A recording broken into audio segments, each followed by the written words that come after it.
సమావేశానికి ఏర్పాటు చేసినటువంటి వారికి హృదయపూర్వక నమస్కారాలు. ముఖ్యంగా వాళ్ళు ఏదైతే అడిగారో మన గవర్నమెంట్ హాస్పిటల్లో ఒక ఫెసిలిటీ కావాలని ఖచ్చితంగా దాన్ని ఏర్పాటు చేస్తామని చెప్పి హామీ ఇస్తున్నాం. ఎందుకంటే మీ దేశ కార్యక్రమాలు మేము చూస్తూనే ఉన్నాం. చాలా కార్యక్రమాలకి రావడం జరిగింది. ఎన్నో హెల్త్ క్యాంప్లో మనం కూడా పాల్గొనడం జరిగింది. ఈ సత్తుపల్లి ప్రాంతంలో ఇంకా మీరు అనేక సేవా కార్యక్రమాలు చేయాలి.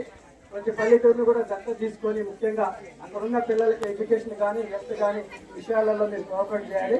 అక్కడ ఎవరైనా పిల్లలు చదువుకోలేకపోతే ఏంటంటే మీరే వాళ్ళ దగ్గరుండి స్కూల్స్లో చేర్పించే బాధ్యత కూడా మీరు తీసుకుంటే ఇంకా చాలా బాగుంటుంది. ఎందుకంటే ఇక్కడున్న విలేజ్ మనం చూస్తూనే ఉండి ఎస్టీ పిల్లలు వాళ్ళు ఎక్కువ ఉంటారు, ఎస్సీలు.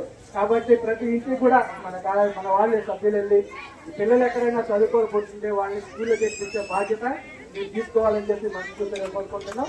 మీకు ఏ సహకారాలు కావాలన్నా సరే మేము ఎమ్మెల్యేగా ఉన్నంత కాలం మీకు పూర్తి సహకారం అందిస్తాము. ఎందుకంటే ఎడ్యుకేషన్ కానీ హెల్త్ కానీ లేకపోతే వాటర్ ఫెసిలిటీ దాంట్లో కూడా మేము ముందే ఉంటాము. మాది కూడా సేవా కార్యక్రమం అందరికీ తెలిసిందే. ఫస్ట్ ఈ సత్తుపల్లి అంటేనే సేవలకు నిలయం. ప్రతి ఒక్కళ్ళు కూడా సేవా కార్యక్రమాలు ముందుంటారు. కళాపర అనే భేదం లేదు. ఈ సేవ చేయడానికి మతాలు అవసరం లేదు, కులాలు అవసరం లేదు. కావాల్సింది మానవత్వం మాత్రమే. ఎవరైతే ఆపదలు ఉంటారో వాళ్ళు ఆదుకుంటే వాళ్ళందరూ కూడా దేవుడితో సమానం. కాబట్టి ఈ సేవా సమితి ద్వారా మీరు ఇంకా అనేక కార్యక్రమాలు చేయాలని చెప్పి మనస్ఫూర్తిగా కోరుకుంటూ మా పూర్తి సహకారం ఎప్పుడు కూడా మీకు ఉంటుందని తెలియజేస్తాను. Thank you very much.